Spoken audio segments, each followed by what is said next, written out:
Hello, I'm Kamali, taking you through some of the things people are talking about and some of the stuff they're sharing around the world on Newsfeed today. Our relationship status with Facebook, it's complicated. We discuss what we are calling the social network's week of woe. And Mexico will pay for the wall.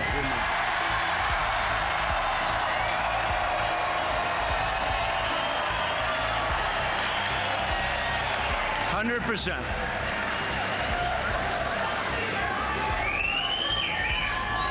They don't know it yet, but they're going to pay for the wall. Oh no, they're not, Mr. Donald, and it looks like his supporters will do afterwards, after they've raised over $10 million in 4 days. And plastic everywhere in the ocean, and $1 million plan to clean it up is failing. And bye-bye Eddie, end of an otter era. He was probably making baskets the first week.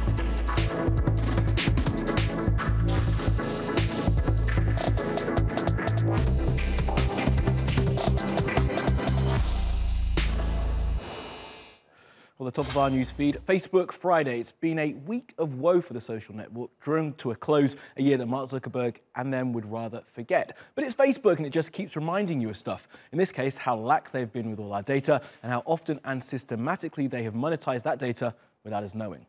Now, at the start of the week, we had the revelations about how systematically Russian hackers had targeted the site, using it to manipulate voters in the 2016 election, including inciting right-wing conspiracists and suppressing turnout among African Americans. Then we got the news that Facebook had quietly allowed all the biggest tech firms like Amazon, Microsoft, Netflix, and Yahoo to get around users' privacy settings. And then we had the Attorney General from Washington, D.C. start a suit against Facebook, the first of its kind, over the site's relationship with Cambridge Analytica, a firm that sought to manipulate users' voting behavior.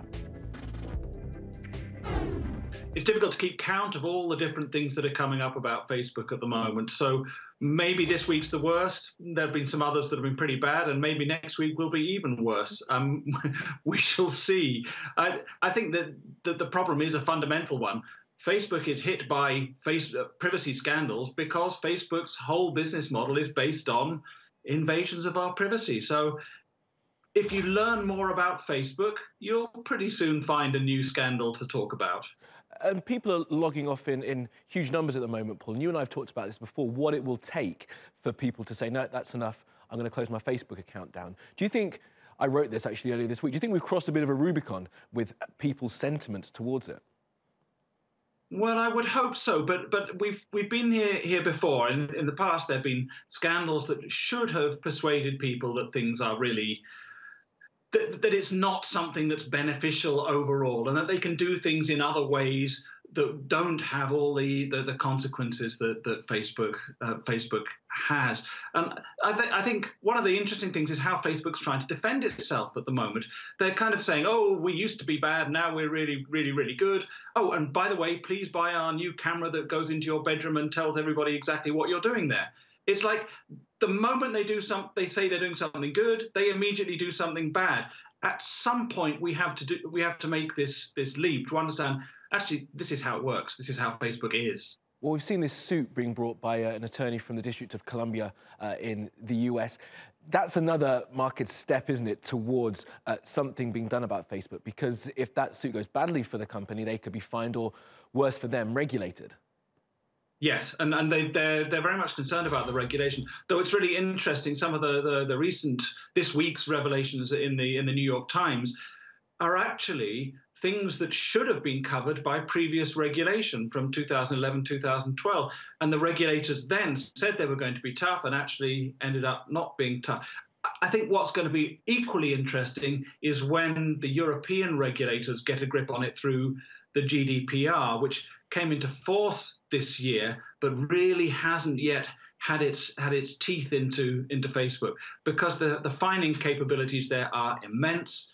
And if the European regulators decide to get tough, they could do much more than the American regulators are. If we get the pincer movement of the US regulators and the European regulators working together, then Facebook really get into trouble. And it's interesting that Facebook insiders are now saying Zuckerberg's got to go and things like that.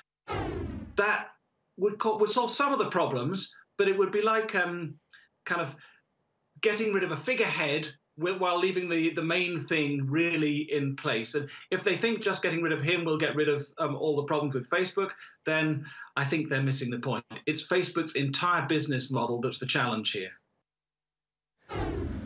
Well, next, that Trump border wall, a thing that's been talked about at length, but as of today is still incomplete. But for how long? See, he said that Mexico were going to pay for it, which was a lie. So some others have started stumping up the cash. It was his big campaign promise. We will build a great wall along the southern border. And Mexico will pay for the wall. And he repeated it again and again. I don't want to cause a problem. I don't want to cause. But in the end, Mexico's going to pay for the wall. I'm just telling you. I'm just telling you. Stoking people's fears. Year after year, you pleaded for Washington to enforce our laws. As illegal immigration surged, refugees flooded in, and lax vetting threatened your family's safety and security. Oh, don't worry, we're going to have the wall. Don't worry about it. But now an online fundraiser has been created so average Americans can help pay for President Trump's border wall. And it's made millions already. Brian Kolfage, a U.S. Air Force veteran, created the fundraiser on the website GoFundMe. It reached more than $10 million in 4 days, with some individual donations as high as $50,000. The goal is to reach $1 billion. Brian Kolfage is a triple amputee injured in the Iraq War in 2004. He wants everyone who voted for Trump to pledge $80 each. As a veteran who has given so much, 3 limbs, I feel deeply invested to this nation to ensure future generations have everything we have today. The campaign is happening as President Trump is threatening a government shutdown if Congress fails to provide billions for his border wall. His decision has thrown lawmakers into a panic as they try to avoid a federal shutdown this weekend. A rival GoFundMe page was created in response to raise money for ladders to get over Trump's wall. And their goal is to fund a non-profit that provides legal services to refugees and immigrant families. But the assertions continue. We have to build the wall. It will get built. We're going to complete it. A lot of progress has been made. Watch what happens. The writing is on the wall, and it seems the people are following it. All right, let's take a look at some of the other things that caught our eye on social media. Now, planes are flying again out of Gatwick Airport in the UK. Hundreds of thousands of people have been stranded at Britain's second largest hub because someone had been flying drones over the airfield. The army were called in to help. 2 Chinese men have been charged with hacking 2 major US firms. Last year, IBM and Hewlett-Packard were targeted by the alleged Chinese state-backed hackers, a group called Advanced Persistent Threat 10. And then their systems were used by the hackers to access the tech firm's clients. It was a campaign called Cloudhopper. The men have not yet been arrested, but are on the FBI's most wanted list.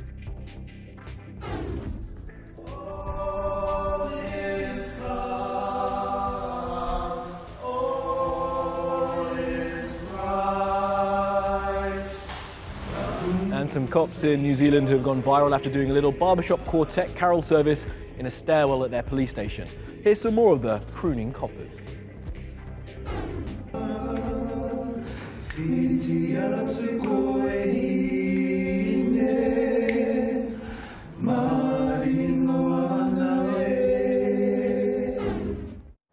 Now, pollution across the world is getting worse, and there's now evidence that plastic is literally everywhere, and that's a problem.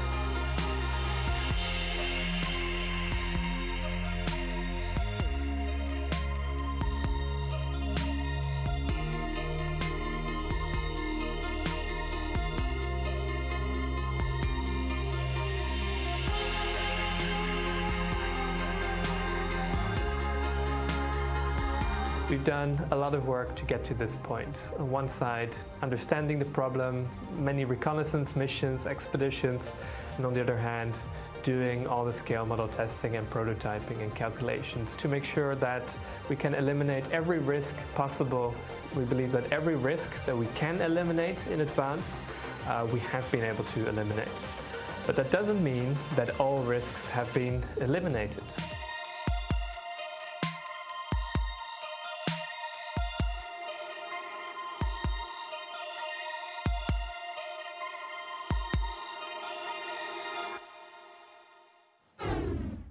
Okay, a spin around the world now for some other stories you need to know this Friday. Dutch charities are under fire after they produced 2 bits of marketing some people on the internet just didn't like. Now, Doctors Without Borders in the Netherlands made this ad for Instagram showing models and influencers wearing makeup to show what they would look like if they had Ebola. And then this ad by Amnesty the Netherlands shows a woman lying on life jackets. The internet didn't like this one either, and Amnesty International said they were sorry, and the picture trivialized the plight of refugees. A church service in The Hague in the Netherlands has now been running for more than 6 weeks. It's an effort to stop an Armenian family from being deported after their asylum request was rejected. Now, Dutch law stipulates that immigration officials cannot enter a house of worship while a service is taking place. A messaging app used by people who think they are too good for email has begun to ban users who've been to places that Donald Trump doesn't like. People who've visited Cuba, Iran, North Korea, or the Crimea have been getting this error message. In order to comply with export control and economic sanctions laws and regulations promulgated by the US Department of Commerce and the US Department of Treasury, Slack prohibits unauthorized use of its products and services in certain sanctioned countries and regions, including Cuba, Iran, North Korea, Syria, and the Crimea region of Ukraine. We've identified your team or account as originating from one of these countries and are closing the account effective immediately. And people of Pittsburgh, watch out, Uber is back testing self-driving cars on your streets. It's the first test since a person was killed by a self-driving Uber in Arizona in March. Now, the cars in this latest test will be limited to 40 kilometers per hour and will only drive around a 1.5 kilometer loop. They'll not be picking anyone up. And just a week after the internet said goodbye to Roger the buff kangaroo, we've lost another one. And this time, it's a dunking otter. Now, his name was Eddie, and people like to watch video of him doing this. He also liked to laze around on ice cubes and generally just live his best life. He really knew how to take care of himself, according to the reports. Now, he was rescued as a cub and raised by Oregon Zoo. He was 20, which is like 150 in otter years. And it is a Merry Christmas from all the Newsfeed gang. So in the spirit of the season, our Miranda has put all her considerable talent and brainpower into creating this little masterpiece. Here's the Christmas special edition of Animals Doing Stuff.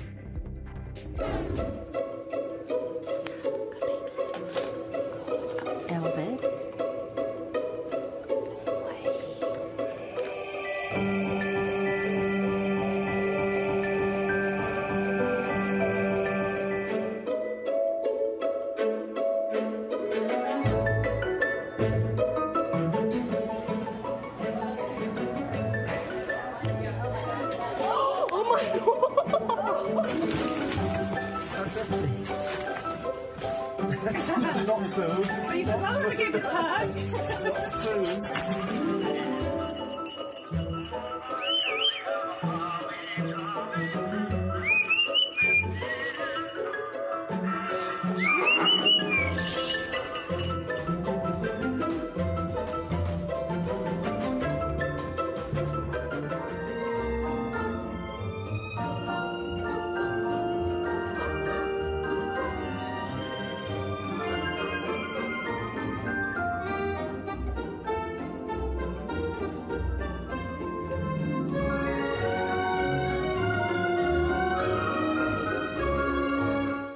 Well, that is it for the Newsfeed team. Reach out to us with your questions, comments, complaints and suggestions.